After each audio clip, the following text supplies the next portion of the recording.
Previously on Slay, Lincoln and Billy lost Delilah to Teddy Two Fingers, so Kellius Droman sent their asses packing. Billy took a bullet to the shoulder that should have killed him. How did he survive?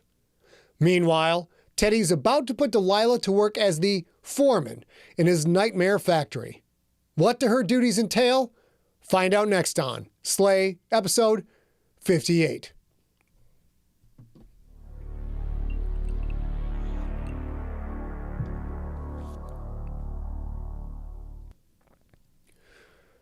Magda had to admit that Morgan Stone did a good job treating Billy's wound.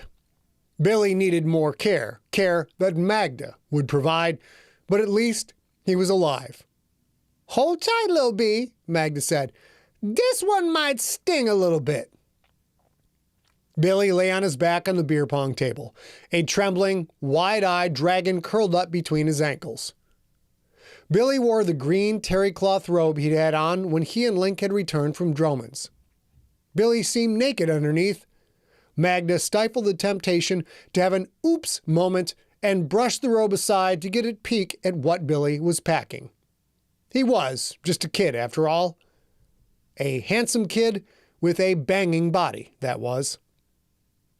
Lincoln paced back and forth, his tattered cloak flowing behind him, his boots clacking on the nave's tile floor. Ariella was sitting in the recliner, talking on a cell phone. It did not sound like the conversation was pleasant. How many times had Magda had a torn-up link on this very table? She'd lost count. And now it was Billy's turn. As often as they used this table for medical emergencies, Magda wondered if she should talk to Ariella about converting one of the old stone church's empty offices into a triage room. Ariella sighed, lowered the phone. "Looks like Kellius made some calls. I've inquired about 4 possible bounties. All 4 brokers said they won't give us the business. We are officially without a revenue stream. Actually, with the loans and the mortgage, we're way in the red. Again." Well, so much for the triage room idea. "Droman turned brokers against us?" Lincoln shook his head. "Fucking prick. Try Lucius Palminteri. He's the best broker we know." "Palminteri was one of the 4 who told me no," Ariella said. Magda pulled a Carofactor worm from her old doctor's bag. Dragon growled softly. Billy used his foot to stroke the dog's side. "It's all right, girl. Mags is helping." He squinted at the Carofactor. "Does that one have spikes?" "Afraid so," Magda said. "Needs to sit in there and not move for a bit. Your innate heat melted the bullet some, pretty much burned away the no-heal coating. Saved your life, I figure, but it also spread out the damage." Billy looked at the Carofactor worm's spikes, laid his head back down on the table. "Kinda crazy I could have died," he said. "Kinda crazy this power I don't even know how to control. It saved me. All right, go ahead, Mags." Magda gripped the worm tight, put its eyeless, mouthless head, or tail, with Carofactors, it didn't really matter, against the wound left by supersonic molten metal.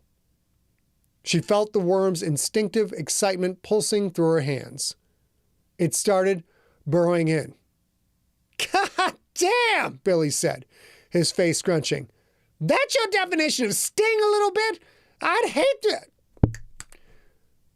hate to feel what you think actually hurts." Magda guessed the bullet had hurt. Maybe Billy didn't remember. He didn't seem to remember bending fire and absorbing it into his body.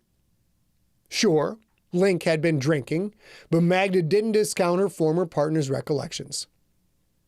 "Droman's a fucking prick," Link said. "His daughter's gone, and he wants to ruin our business? Not only that, what are we going to do about payments to Callista?" Magda's heart sank, for Sam and for Lincoln both. If Callista didn't get her treasure, would she take away the boy's protection? Ariella stood. I have some gold put away, she said. Now that Callista isn't trying to have me killed, I was going to have my place fixed up and move back there. I'll use it instead to keep us afloat here for a little while. And I'll think of something for the next protection payment. I'll think of something. Lincoln paced to the stone wall. He punched it. His gauntlets meshwork steel ringing against the rock.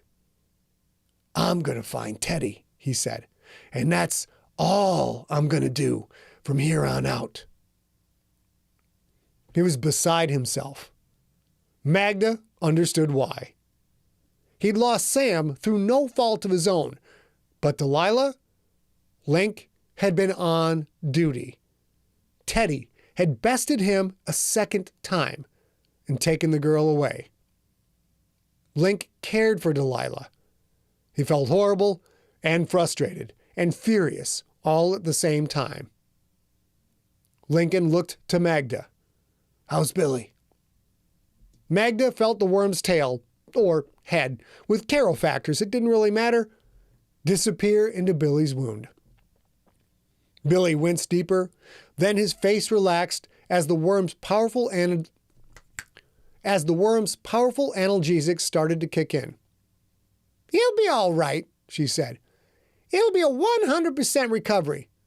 He's lucky to be alive, Link. The last sentence came out sharper than she had intended. Link hung his head. Delilah taken. Billy almost whacked. Lincoln felt like a failure. Good, Link said. I'm going hunting. I'm going to get Delilah back.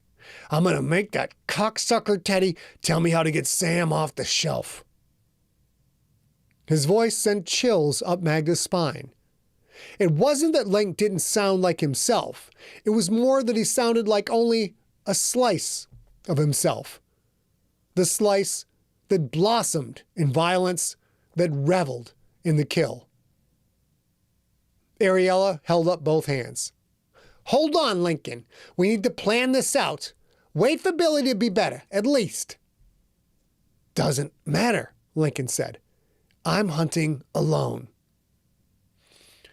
Lord Almighty, that man was stubborn. I got the ear cuff, so I'll be with you, Magda said.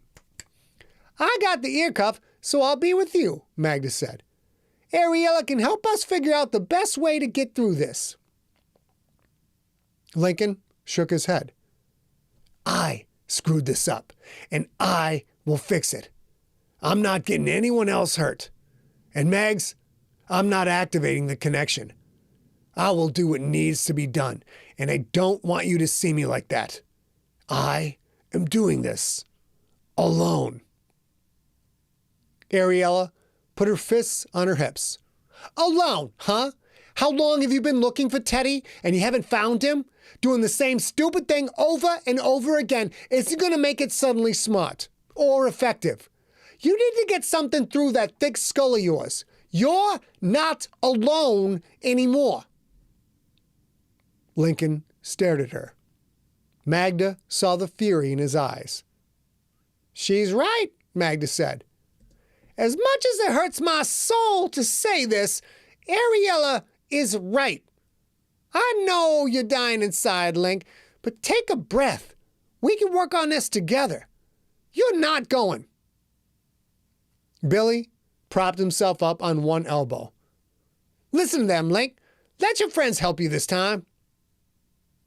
Lincoln's glare turned to Billy, then to Magda. I am doing this alone, he said. Any of you want to try and stop me? A dark silence filled the room, as if the game had just changed, as if relationships had just changed. In her best days, Magda couldn't have stopped Lincoln from doing anything he wanted to do, and her best days were long behind her. Mags, fix my leg armor, Lincoln said. I put it on your workbench. She crossed her arms. I won't. Cool your jets, Link. This ain't the time to rush off. Sit down. Let us work on this together. His lip curled ever so slightly, took on a hint of the expression she had seen on his face so many times when they had battled together against the worst evils the patchwork, cordis, or the underskin had to offer. "I'll fix the armor myself," he said. "Then I am gone. Not another word out of any of you." He stormed out of the nave, slamming the door shut behind him and leaving stunned silence in his wake. "He dumb," Billy said, laid back on the table. "Man, I love that guy, but let's be honest, he dumb." Just because Magda understood why Lincoln was acting the way he was acting didn't mean Billy was wrong. "Let's just hope he doesn't go completely off the rails," Magda said. "Off the rails again." Oops, sorry guys. "Let's just hope he doesn't go completely off the rails," Magda said. "Off the rails again," Ariella said. Magda nodded, because Ariella wasn't wrong either.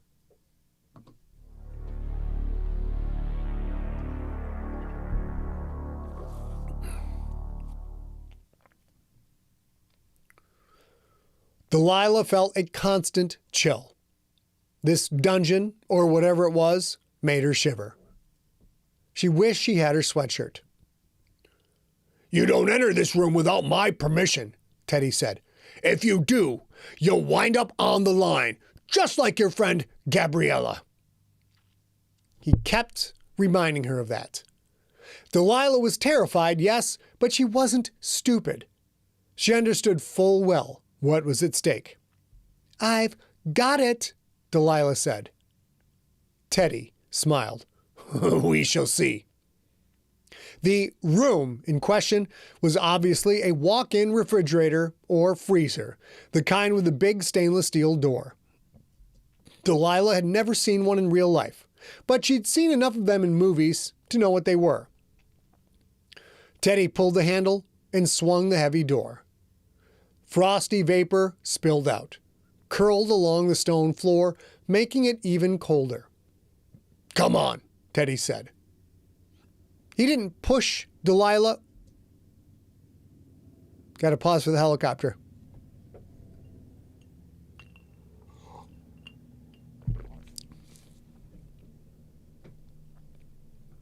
And we're rolling. He didn't push Delilah as much as he gripped her arm and guided her in with insistence. It was freezing in there. 6 feet by 6 feet, maybe. It looked like it should hold racks full of food, or boxes of food, or bags of food, or whatever restaurants used, but there were none. No racks. Just a lone, black, wooden cabinet, intricately carved, worn, and scratched and chipped. It looked very old. "You touch this cabinet without my permission," Teddy said, "and you will wind up on the line." Delilah yanked her arm free. "Is that before or after I'm on the line for entering the freezer in the first place?" Teddy's eyes narrowed, then relaxed. "There's that spice again," he said. "Now, little rich girl, pay attention." He opened the cabinet. What Delilah saw inside made her stomach swirl. 3 shelves. 3 wicker baskets on the top shelf, 3 in the middle, and 1 on the bottom. From the baskets came a steady, low, slow, almost inaudible hoot. "They're less active in the cold," Teddy said. Delilah remembered the dream gaunt crawling up Gabriella's legs and then realized something she hadn't fully processed before. When she had seen the dream gaunt's 6 obscenely long fingers punch their way into Gabriella, she had thought the girl would never see, hear, or smell again. Now that Delilah had the smallest bit of distance from that moment, she realized there hadn't been any physical damage. The penetration was mesh-based. If the gaunts could be removed, the kids in the Nightmare Factory might suffer no permanent damage. No physical damage, at least. 7 dream gaunts, she said. Are you planning on kidnapping more children? No need, Teddy said. We have 32 kids right now. Full up. 4 cell blocks, 8 cells to a block. You'll see those soon. Cell blocks? Had this place once been a prison? Sometimes dream gaunts die, Teddy said. Happens more often with the stronger-willed children. When a gaunt dies, it must be replaced. Next, I will show you how to harvest filaments. How much did your father teach you about meshwork? Delilah started to answer, then paused. She saw something in the wicker baskets. She saw the slow, curling vibration of fibers of meshwork. Her father had tried to teach her about the business, probably because business was all he cared about. He had this fantasy that Delilah would someday take over his empire, carry on the Droman name. He'd probably thought that he was being a dutiful father when he taught her the 5 rules of negotiating the Droman way, about supply chains and downsizing and bribing government officials and all that other capitalist garbage. One of the things he taught her about, though, was branding. In the fibers, in the filament, Delilah could see the signature of a mesh worker. The wicker baskets were labeled. She couldn't quite make it out. She needed more time. Time was something she did not get. Teddy shut the wooden cabinet's doors. I asked you a question, he said. How much did your father teach you about mesh? Her father's lessons flashed in her mind. Rule number 2 of negotiating the Droman way. Never share information you don't have to share. Delilah thought fast. She did what she knew teenagers were supposed to do when they didn't care about something. She shrugged. I don't know, she said. He told me he'd teach me that stuff when I got older. When Haimana had lived in the mansion, Delilah had been 6. Daddy hadn't started teaching her about meshwork and business until Delilah was 8 or so. Haimana probably didn't realize how much Delilah knew. Probably. Typical, Teddy said. He didn't think you could handle it, eh? Maybe you're lying, girl. And if you are, I'll... Put me on the line. Delilah gave him her best glare. You might have mentioned that once or twice. You're boring me, Teddy. I'm smarter than you think. I don't want to wind up like Gabriella. Gabriella, who could probably still see, still smell, still hear, still speak. If only Delilah could find a way to rescue her. Watch your mouth, you uppity little bitch, Teddy said. No matter what Haimana tells me of your potential, I will brook no insolence. And there was rule number 1. Tell them what they want to hear. Let them see what they want to see. Delilah hung her head. No, sir, she said. This is, like, really hard. I mouthed off. I'll do better. Please don't let one of those things get on me. Please? She sensed him relax, and in that relaxation, she knew what he really wanted. He wanted power. He wanted control. See that you mind that tongue, he said. You can have a life free of nightmares here. Your own nightmares, anyway.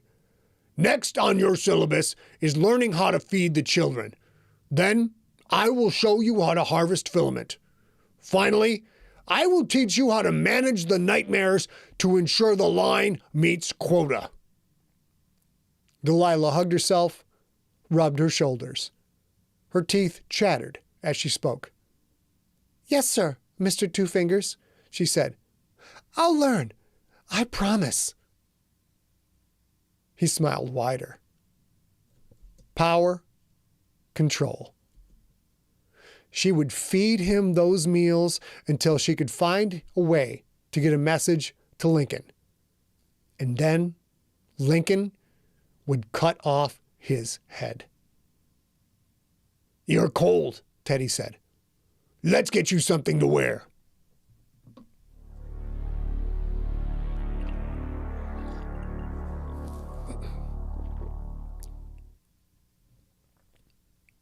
Mr. Franks, Lloyd Healy said.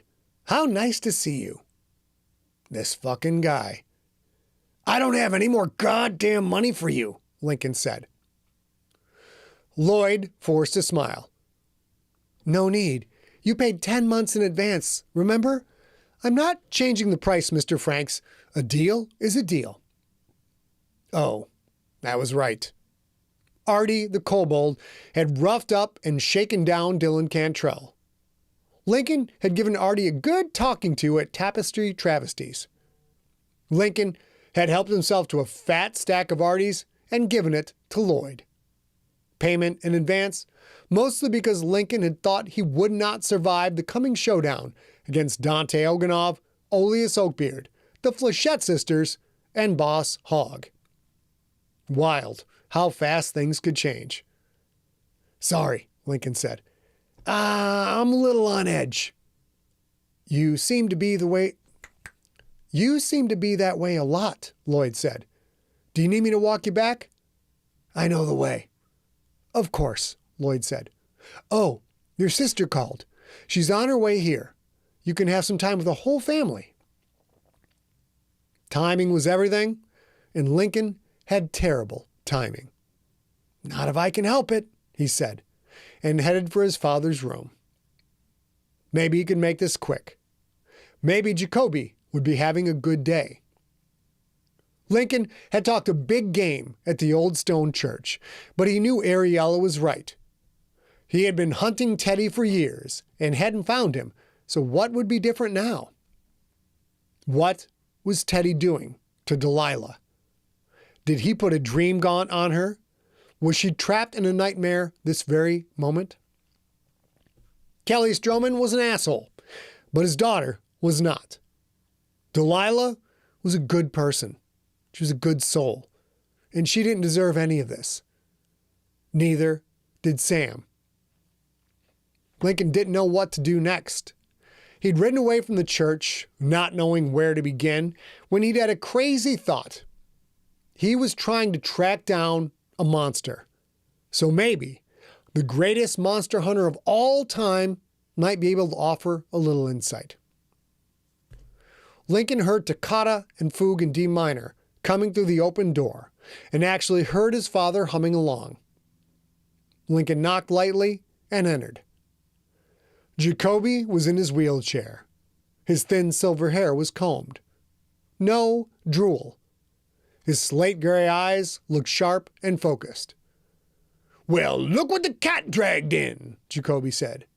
By the look on that sad sack face of yours, you want some advice. Go ahead, spill it. For a man who had paid little attention to his son's younger days, Jacoby knew Lincoln well. In some ways, at least. Perhaps that was fatherhood. Lincoln hadn't seen Sam in 6 years, but he had known the boy's reactions, the boy's emotions. Lincoln started speaking and found he couldn't stop. He told Jacoby about the bodyguard work for Delilah, about finding Thoko Jacondi at Stooley's Bar and Grill, about Droman killing Thoko and then going after Teddy, about Teddy's 2 attacks on Droman's mansion, about Haimana and Agnetha, the fire drones, Billy getting shot, and Delilah being taken away. The only thing Lincoln didn't tell his father was about Sam.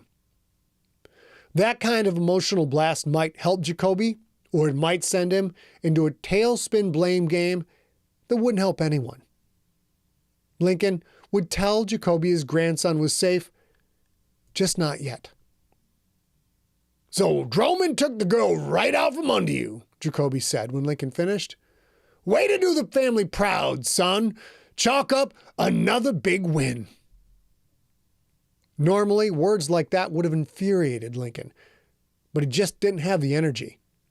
And of course, there was the fact that his father was right. "Dad, I'm drowning here," Lincoln said. "I'm out of ideas. I need some help. Can you help me?" Jacoby's tough love glare flared up. Lincoln thought the abuse would continue, but miraculously, that despised expression faded away. "I'll tell you what I'd do," Jacoby said. "This Thoko was your lone connection to Teddy.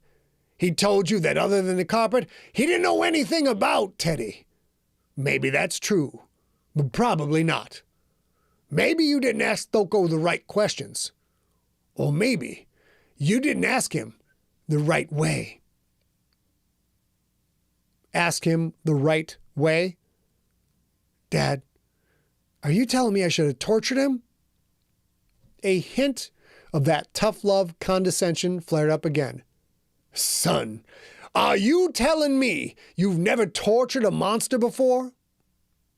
Lincoln opened his mouth to say no, but he shut it. He hadn't outright tortured anyone, but hadn't he taken his sweet time killing some of the nastier monsters when he and Magda had been real Rixators? And hadn't he put a beating on Thoko to get the info he got? Was putting a gun to someone's testicles torture?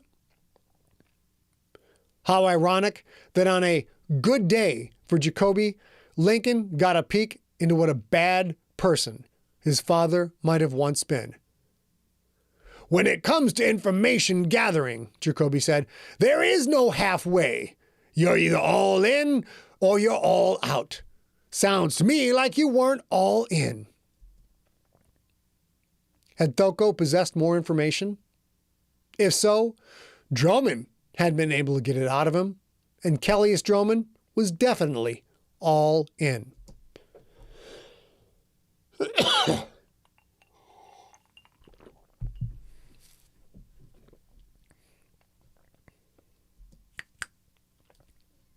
"Doesn't matter anyway," Lincoln said. "Thoko's dead."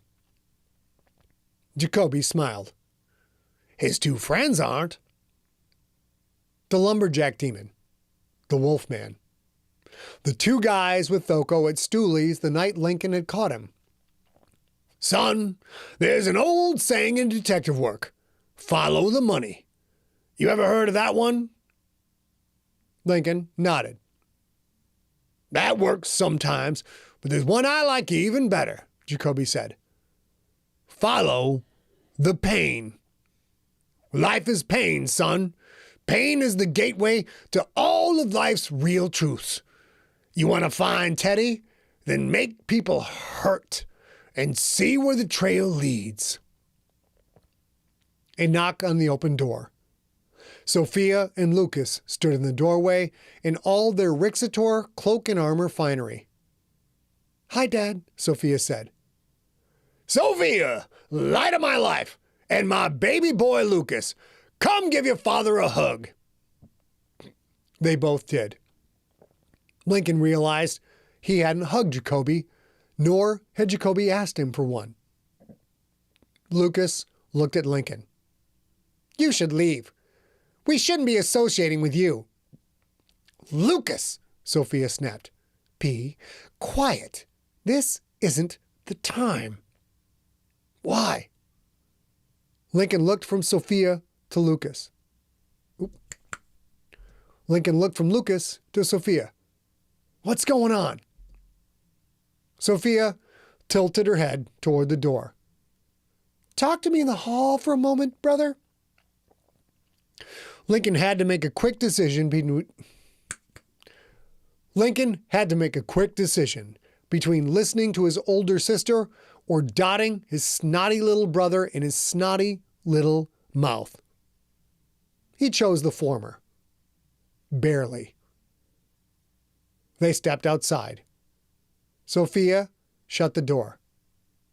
Shouldn't be associating with me? Lincoln shook his head. You want to tell me what fuckface McFuckerson in there is talking about? Sophia sighed in total exasperation.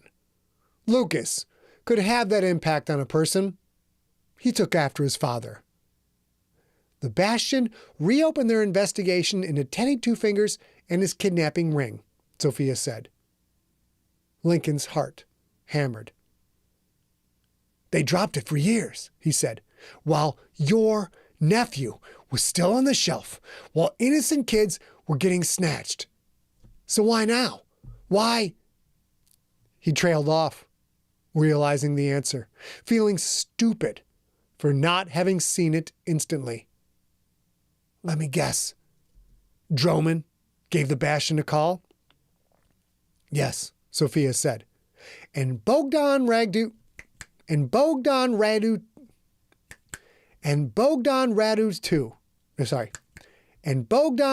did too, from what I've heard. Two beyond rich assholes snapped their fingers and the Bastion changes course? What fucking hypocrisy. So much for the vow of poverty, Lincoln said. But that only applies to the people who do the actual fighting, right? Sophia crossed her arms. Spare me the lecture, little brother. Tithes and donations keep the lights on and put food on the table. It was like that when you were there. Don't pretend otherwise. She was right about that. Some things never changed. Still, just because it was hypothetical didn't mean Lincoln didn't want the help. Fine, he said. Whatever it takes to land Teddy and get Sam off the shelf. You and shithead McGillicuddy in there want to compare notes? I can tell you what I've done. Sophia held up a hand, cutting him off. We are not on the case, she said. Juanita said we're too close to it. She assigned Basil and Rochelle Collar. Basil Beverly. Unreal. That's crazy, Lincoln said. Auntie Juanita assigned the Colossus Secundo to a field case? Why would she? Again, he felt like an idiot. It was a pretty big donation, huh? Sophia nodded. So I've heard. But hold on to your tits, little brother, because you won't like the next part at all. The reason Lucas thinks we can't associate with you is because Basil considers you a suspect. Lincoln blinked, dumbfounded. A suspect? Of what? Sophia reached out, held his armored shoulder. He finds it suspicious that Delilah was taken on your watch, she said. He believes you may have colluded with Teddy to enable the kidnapping. The heat slid from Lincoln's body. Had he really thought things couldn't get any worse? Had he really thought that? I gotta go. He turned, sharply, yanking his shoulder away from his sister, and headed for the exit. Tell Dad I said goodbye. It was time to heed his father's advice. It was time to follow the pain.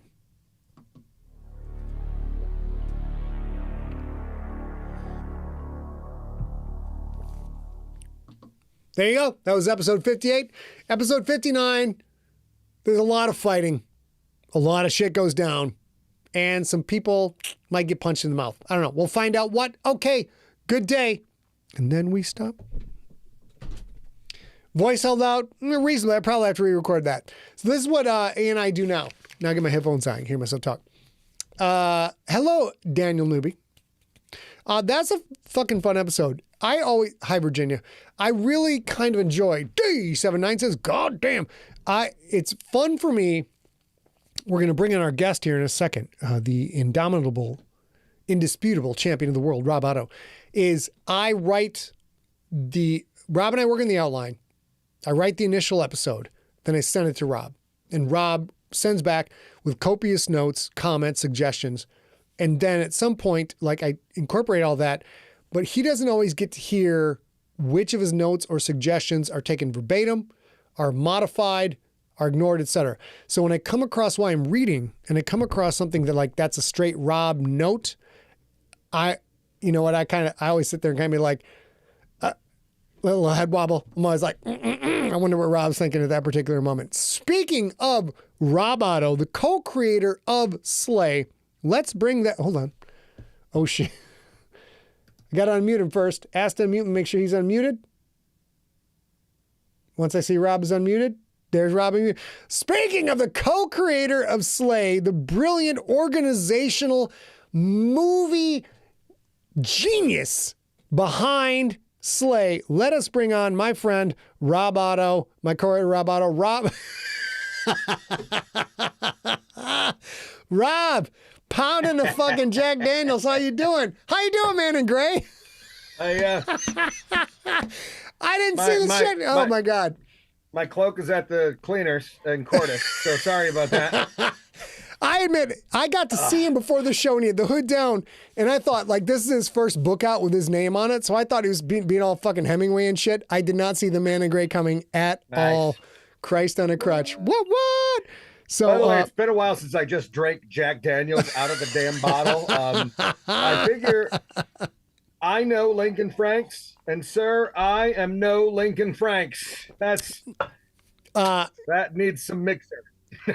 when I snuck in that part in like 2 episodes ago when Lincoln drinks a whole bottle of Jack Daniels and Magda's all like, we can afford better than that swill right now. That was a Rob Otto dig within the work. That was. Because Rob is a Jack and Coke man going on many, many, many years. That was a right fucking Slay 3 on your own asshole moment is what that was. Actually, Rob and I got a writing retreat coming up in Sheboygan, Michigan, where we grew up in a few weeks, months, whatever. I don't know what the fuck's going on. I'm in July. Let's call that months. Months, July. And we still got to figure out what we're writing. We don't know, but we will get that shit figured out. All right. So, ladies and gentlemen, chat room. We're just going to babble about Slay at this point. If you have any questions for me, questions for Rob, questions about the process, what goes on, we're happy to hear them. But first of all, David Lamb, follow the pain, sir. Follow the pain. David Lamb says, a whole bottle can be done without a lot of pain. The next episode, I think, is Rob and I have talked about this many times in the planning of this. The next episode is pretty close to Link's rock bottom. It's 2 episodes for Link's rock bottom, but shit's going to get very, very difficult for him.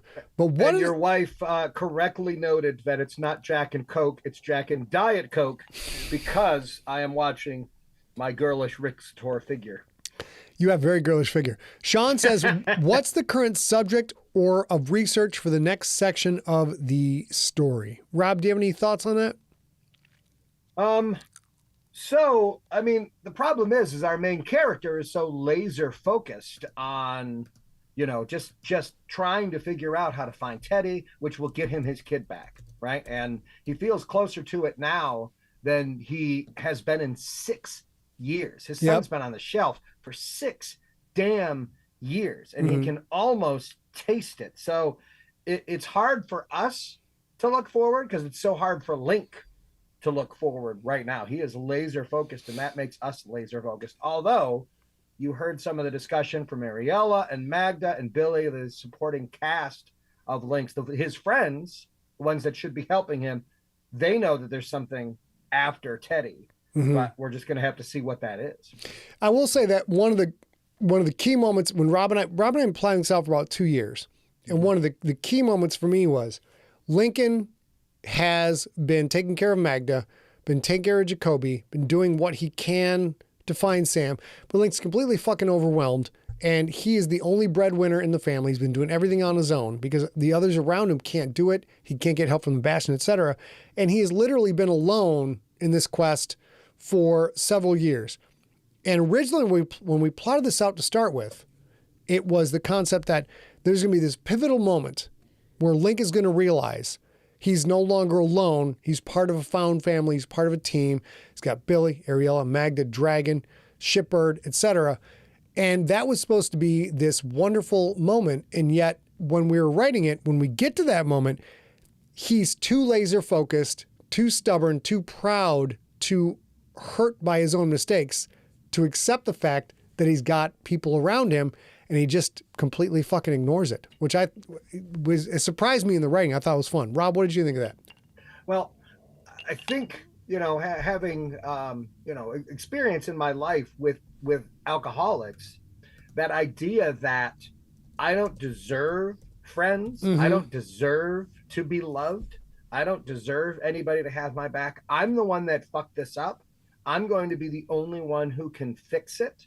That's very common. I mean, anybody who's in the middle of some addiction completely undervalues themselves and wonders why anybody would give them the time of day, always waiting for the other shoe to drop. So yeah, it makes perfect sense that all these people are there. They absolutely have the power to help him. Hell, he wouldn't have gotten, through the giant eel without Magda's help. He would have been burned up by the fire without Billy's help. He doesn't even almost acknowledge that.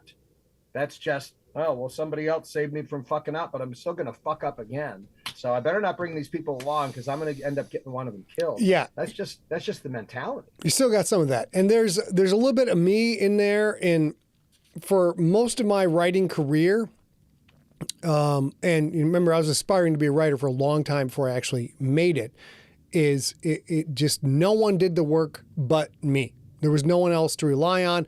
Little bits of work and help, tons of help. But when it came to the fucking slog and be in the trenches and if we don't work 16 hours a day, 7 days a week, I ain't going to get this shit done.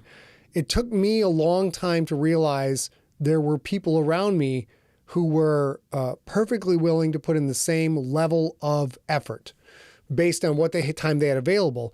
And I was making dumb shit decisions by I got to do this myself. And trying to impose my will on the world when there were people there, number one, who were perfectly willing to put in the same level of work. And number two, the level of work I thought I could do myself was ridiculous. It's unachievable by most human beings. And I kind of feel like some of me is bleeding in Link in that way. He's like, no, I got it. No, that, which is a Sigler family trait. Like, hey, can I help you with that? No, I got this. Actually, it's a running joke with my nephews. They'll send me pictures of my brother Irv when he will pick them up to the airport. And my nephew Tyler is 6'4", 230. And my brother, who's, is not a small guy, my brother's 5'10", 200 pounds, will take all of the luggage and carry all of the luggage.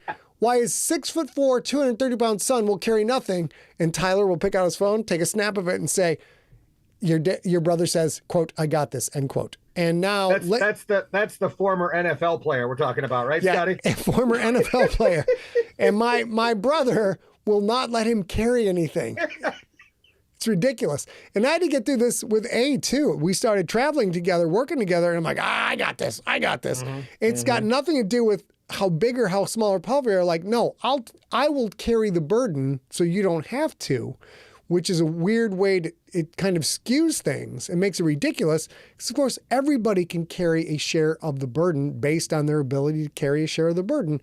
But Link is trying to take it all on himself, and it's just, it's going south for him. I would like to point out, Scott, that you finally asking and accepting help has gotten you an amazing wife.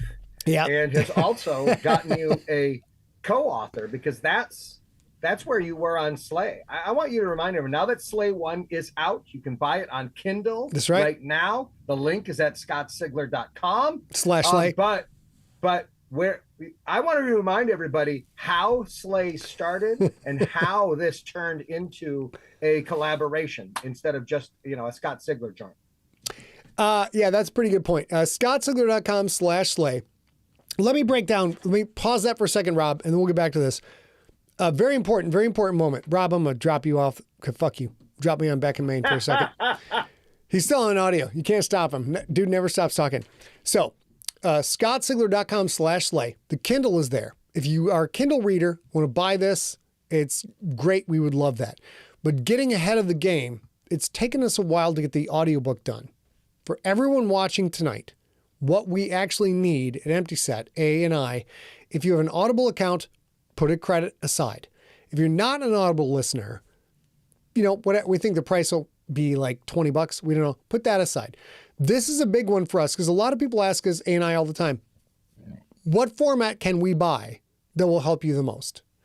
And this particular book, due to the contract, due to the economics, due to the way the algorithm works, for this book, without a doubt, if you want to support this cast, if you want to support Empty Set, me, Rob, everybody, you want to buy this on Audible, number one.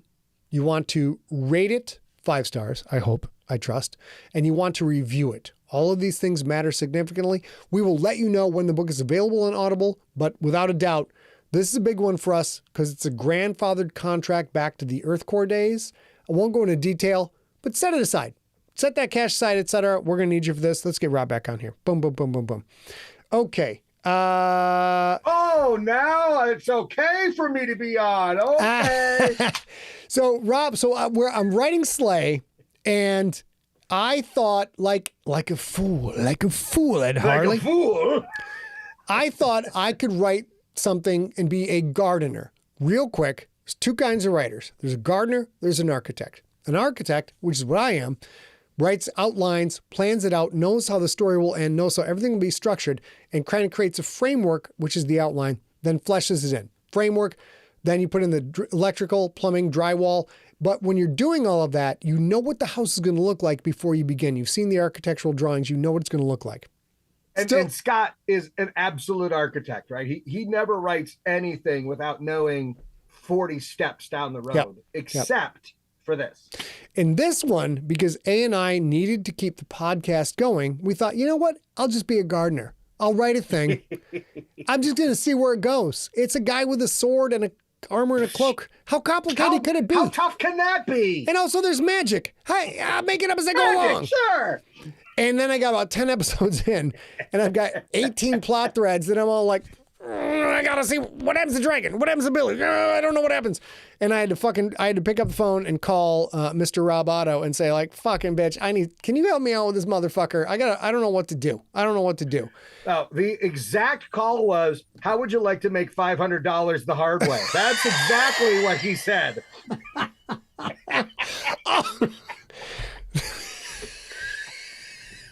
Not the first time he's made that offer, by the way. This beef tastes like the jockey was still hitting it with the whip. Oh, my God. Hey, jeez. Look at you. You were something for electricity. Oh. As you can see, Rob and I grew up on movies, which is getting to a point that we wanted to bring up a little bit into this. But, yeah, so I call my buddy Rob Otto, who knows more about 80s and 90s movies than I do. And that's fucking saying something. And I'm like, listen, I got this property I'm working on, shit ton of movie references. It's Gen X to the hilt with the references. Can you help me figure this shit out? Because we'd already written a screenplay on one writing retreat to Sheboygan. And then the second one, when we were supposed to do a Rob Otto driven project, I'm like, fuck, I need some can we take this whole year and make it all about me?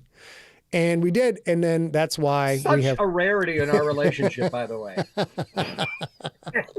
Kevin Meston in the house. How you doing, sir? Jennifer Brody in the house. What's up? Jen Brody is an author, and I blurbed her new book, and we're working on some shit on the side too. Here's the thing, Jen Brody. We'll say this real quick. Get back to Rob. Whoa! Wait a minute. You're not only cheating on your wife, you're cheating on me.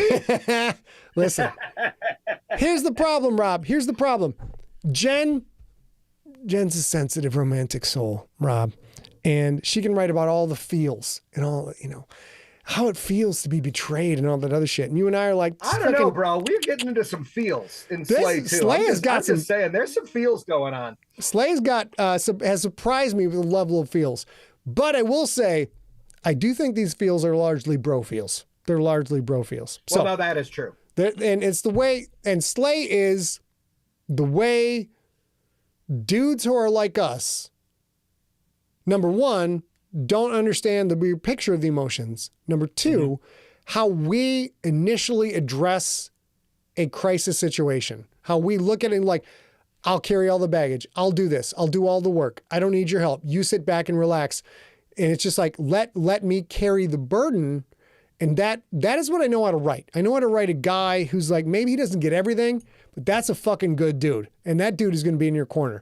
And when the shit hits the fan, that's the fucking guy you call, because he's going to show up and bring everything he's got and solve that problem. Right or wrong, Lincoln's going to solve your problem for you and be by your side to the fucking hilt. That's not the same way other people solve problems and feel things and address things. And Jen, I got a little something cooking on the side. We'll figure that out. So let's give Chris Grawl a quick shout out, because he says Mags almost got her feels on tonight. Hey-o! That terry cloth robe wasn't covering much, let me tell you. Yeah, there's a little bit of objectivity going on, but you know what? She's a mature woman. She's been through all the fucking heat and the battles, forged in the fire. But right now, Billy looking good. Billy got his shit going on, taking care of that business. So let's go to the chat room real quick, Rob. And guess chat. See if we got anybody comments on here. Well, Nick Ladd just jumped in talking about Delilah, how she has grown. I'm excited. I'm excited about that. I like that. So fun. I like that, Nick. I'm glad you're picking up on that. That she is going to be a strong, intelligent character, and she is trying to play fucking Teddy like a fiddle. And it's awesome that you're picking up on that, Nick. Well done. It's early in the early stages, but that is a highly intelligent 12-year-old who when most people, including me, frankly, if I get kidnapped by Teddy Two Fingers, I'm collapsing. She's not collapsing. I'm not going to bring that dream gaunt out, and I'm like, there's stuff coming out of every orifice before that thing crawls up. I'm like, what you need, Mr. Droman? What you need, Mr. Two Fingers? Any thread you want, you can have my thread. Do you want my shirt? I'll give you my shirt, Mr. Two Fingers. All right. But Delilah, who Rob and I have big plans for as the series progresses, is kind of a fucking savage, a little calm, quiet savage. For me, Rob, there's a lot of my nieces in Delilah, not being a parent myself, watching my niece Riley and my niece Sydney, hit like that 10 to 14 range, and just sitting down with them like, holy shit, this is like a grown ass motherfucker, right? Like, it's still developmental, but watching the fucking intelligence going on with the boys, the two nephews are older, I understood exactly what was happening at all times when I would visit them when I was growing up. I knew exactly what they were going through. I knew how they thought. I knew how they reacted. They're Sigler boys. I understand this. My nieces were a different story for me. I'm like, this is completely different from anything I've seen before. I have no sisters. I have no daughters. Do you have any experience like that, Rob, with the female side of the family? Of course, man. I grew up. It was, I was raised by my mom. Dad was gone a lot. And it's funny, even though he was there, talking about the alcoholism in my life, he was there, but he wasn't there, right? So raised by my mom and my 6 sisters, I work for an organization where the CEO is a woman. There's a 12-to-1 female to male ratio at our office. I am surrounded by strong women. I work in high schools where most of the teachers we work with, most of the administrators we work with are strong, capable, amazing women. And I think the more you are around it, the more you notice it. And it's nice to be able, even, talking about even Magda and Ariella, not just Delilah that we're talking about. I feel like, even though sometimes we might have trouble writing for them, we've got some pretty strong women in this book. Yeah, we definitely do. And with the style that I write, I try to write emotional idiocy into every one of the characters, because we all, hey, my Brolo's in the house, Jude. So you're right from what you know. I know an enormous amount about emotional idiocy, and this has been a really fun book to write so far. I will say that the shit coming up for the end, as we head into the last 12 episodes of Slay Season 2, which will end on episode 70. So 35 in season 1, 35 in season 2 is going to be some fucking brutal shit. And Rob and I have been hashing through the end of it and the right way to deal with it, knowing that we have 3 more books in the series. This is going to be a 5-book series. These are sort of episodic. You can read one Slay book and walk away and be happy. But a hallmark of the Sigler style is when you get to book 5, if you have read through all of the books, your genitals are going to fall down to the floor. There's going to be some tingles. There's some tingles. There are some tingles. You're all going to be utterly neutered physically and emotionally at the end of this series. But the series all ties together. All ties together. That is why I brought Rob in, because Rob is a fucking master at understanding the craft, the structure of movies. Because Slay is basically, this is a fucking movie. It's The Witcher meets The Boys, which I would like to point out was a tagline assisted with me by Dr. Daniel Baker, PhD. Dr. Daniel Baker. And Jennifer, who's in the house right now, said it's because I bounced, I'm going to guess 30 or 40 taglines off of her. And as soon as I said that one, she's like, that's fucking it. Because she gave a blurb for the book. And she also is, Rob, you're going to have to meet her someday. Enormous amount of 80s, 90s movie knowledge, just staggering. Like chatting with her is like chatting with you. So it's super cool. Now, I would like to point out, Scott, that as all of these people who are in there now who have been reading your books for years, also remind them not to get too attached to anybody. No. When Scott brought me in, I've been trying to kill Billy for about 50 chapters now, and that son of a bitch won't die. I'm just saying. My little Kevin Hart will not die whatsoever. He's a great big. He went from Kevin Hart to the fucking Rock, and I still can't kill that little. Well, we've got a Rock in there. We've got a Rock. Our Rock is the Minotaur that works for Callista, and we'll see all of Callista's crew again this season. We're not sure, we haven't quite figured it out, but it's gonna be great. Rob just chugging that Jack Daniels. It's amazing. It's not like I have a job and I have to work tomorrow. All right. I work with children, by the way. So to sum up, everybody, Slay Book 1 out today in Kindle, scottsigler.com/slay. Give me a round of applause. That would be the debut novel for author Rob Otto. Debut novel. That out there. Debut novel for author Rob Otto. Real quick, why don't you tell, now that you've got the main cam, the non-pretty cam as I call it, why don't you tell everybody how do you feel, man? Your fucking book came out today. This is pretty goddamn awesome. I mean, seriously, again, Scott just wanted me to touch upon a couple of points. You know, he gave me a list of characters like, hey, is there something we can do with this list of characters? Can they come back? Yeah, they can come back. And 5 novels later, we figured out exactly how they're all going to come back. So, no, it's, I got to tell you, just in my life to be able to tell people that, yeah, one of my best friends, the guy I grew up with that I've known since I was like 14 years old, is a New York Times best-selling author is one thing. To have my name listed on a book cover next to his, I can't even tell you what that means. I just can't even tell you what that means. It's a huge thrill for me and a huge opportunity to really understand and move forward with the idea of people being able to enjoy what comes out of our messed up heads. That, yes. You know, yeah. People have told us we were born on the same day. Scott Sigler and I were born on the exact same day, same year. Yep. Different times. Mom had a long labor, but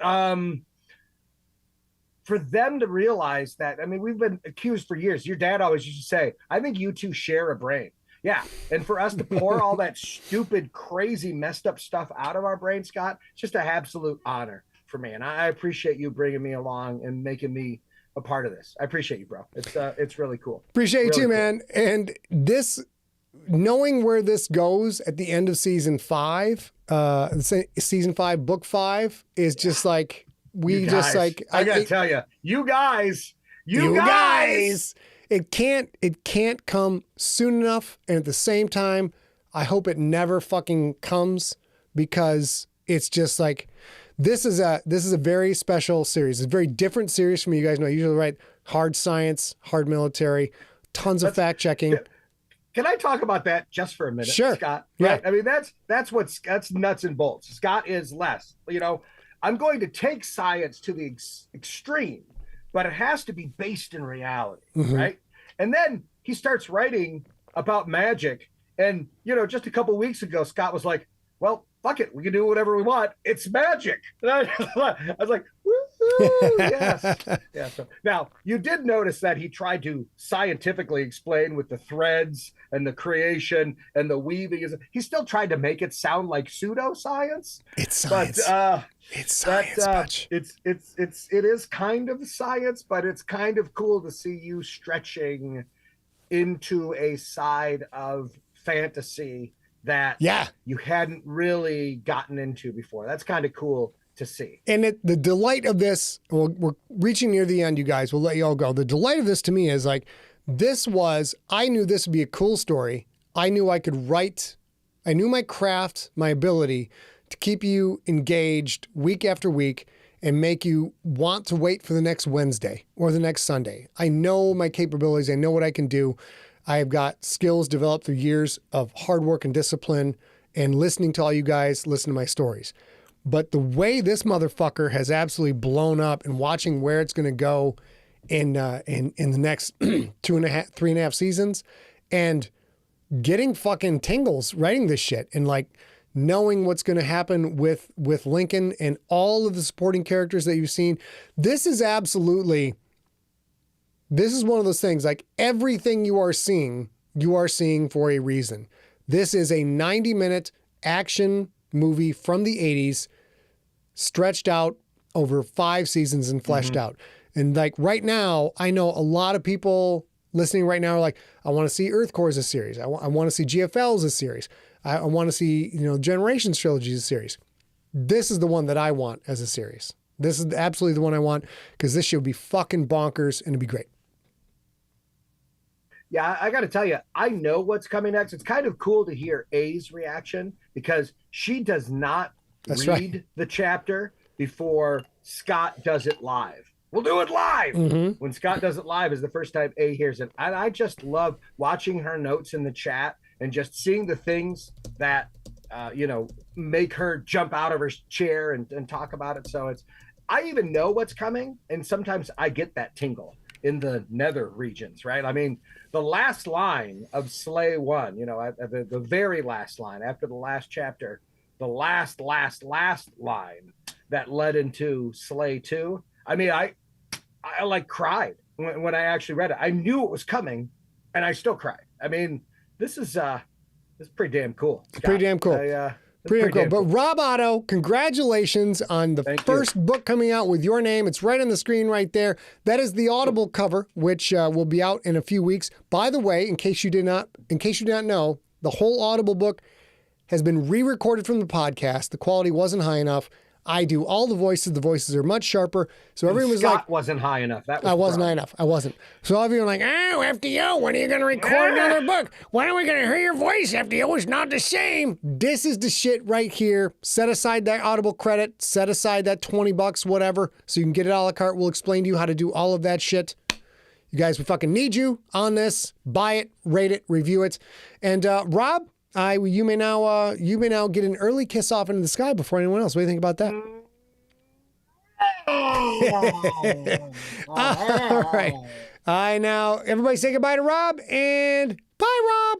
And back to Maine. Ladies and gentlemen, thank you guys for joining us. It's a big day. ScottSigler.com/slay. Oh shit, I forgot.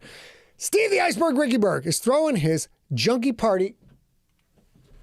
He is throwing that. It's in a couple of days, May 4th, Saturday, 4 p.m. to 11 p.m. 4 p.m. to 11 p.m. Pacific time, 7 p.m., 2 a.m. Eastern time. Join all the other junkies hanging out. I will not be there. A will not be there, but there'll be a fuck ton of junkies. Come hang out. Have a great old time. And of course, text 855-955-5095 if you want to get updates on what we are doing. And the newsletter, ladies and gentlemen. Let us go ahead and say scottslinger.com/newsletter.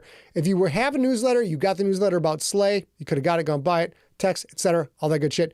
You're all great. Have a great night. We'll be back next week for Slay, back Wednesday, May 8th for Slay episode 59. Until then, why don't you stay smart, want you to stay science, and a real girl herself would say, we want you, for the love of science, to stay informed. Ho, he, ho.